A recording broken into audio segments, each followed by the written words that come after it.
ஆலயா cotton வேட்டிகள் ஷர்ட்டுகள் wedding celebration.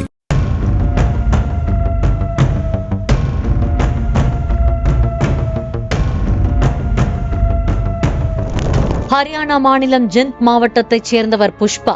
இவர் திருமணமாகி கணவருடன் மகிழ்ச்சியாக வாழ்ந்து வந்த நிலையில் சொந்தமாக ஒரு யூடியூப் சேனல் தொடங்க வேண்டும் என்ற ஆர்வம் புஷ்பாவுக்கு தோன்றியிருக்கிறது.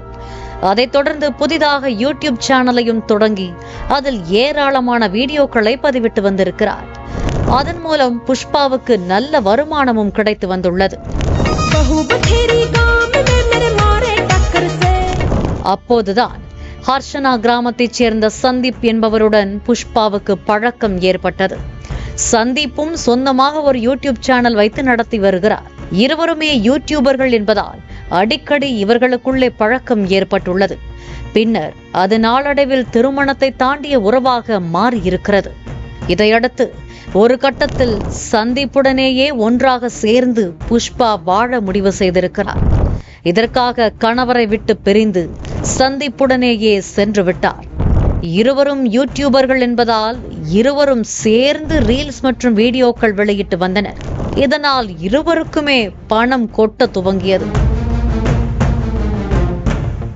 இந்நிலையில் கடந்த 5ஆம் தேதி எதிர்பாராத திருப்பமாக சந்தீப் வீட்டிலேயே புஷ்பா தூக்கிட்டு உயிரை மாய்த்து கொண்டார்.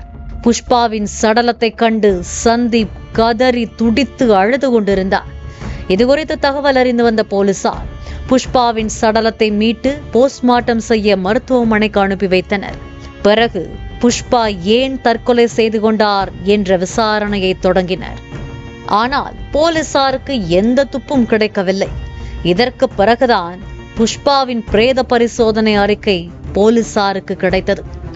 அதை பார்த்ததுமே போலீசார் அதிர்ச்சி அடைந்தனர். பிரேத பரிசோதனை அறிக்கையில் புஷ்பாவின் கழுத்து நரம்புகள் நெரிக்கப்பட்டு கொலை செய்யப்பட்டிருப்பது உறுதியானது. இதையடுத்து போலீசாரின் பார்வை யூடியூபர் சந்தீப் பக்கம் திரும்பியது. அதைத் தொடர்ந்து சந்தீப்பை நேரில் அழைத்து விசாரணையை தொடங்கினர். அப்போது வேறு ஏதும் பேசாமல் புஷ்பா புஷ்பா என்று சந்தீப் தேம்பி தேம்பி அழுது கொண்டே இருந்தார். சந்தீப்பின் தாரை தாரையான கண்ணீர்தான் போலீசாருக்கு மேலும் சந்தேகத்தை தந்தது.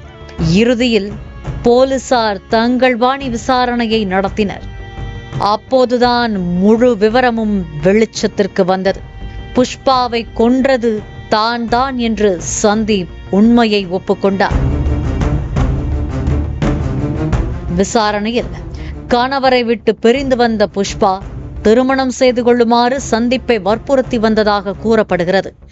ஆனால் புஷ்பாவை திருமணம் செய்ய சந்தீப்புக்கு விருப்பமில்லாமல் இருந்ததால் அதனை தட்டி கழித்து வந்திருக்கிறார். இதனால் இருவருக்குள்ளும் அடிக்கடி தகராறு வந்துள்ளது. சம்பவத்தன்று சந்தீப்பிடம் மீண்டும் புஷ்பா திருமணம் தொடர்பாக அழுத்தம் கொடுத்திருக்கிறார். இதனால் ஆத்திரமடைந்த சந்தீப் புஷ்பாவின் கழுத்தை நெரித்து கொன்றதாக போலீசாரிடம் வாக்குமூலம் அளித்துள்ளார். இதைத் தொடர்ந்து சந்தீப்பை போலீசார் கைது செய்து சிறையில் அடைத்துள்ளனர். ஆலயா காட்டன் வேட்டிகள் ஷர்ட்டுகள் வெட்டிங் செலிப்ரேஷன். பிளே ஸ்டோர் மற்றும் ஆப் ஸ்டோரில் இருந்து பாலிமர் செயலியை QR கோடு மூலம் பதிவிறக்கம் செய்யுங்கள். செய்திகளை உடனுக்குடன் பெறுங்கள்.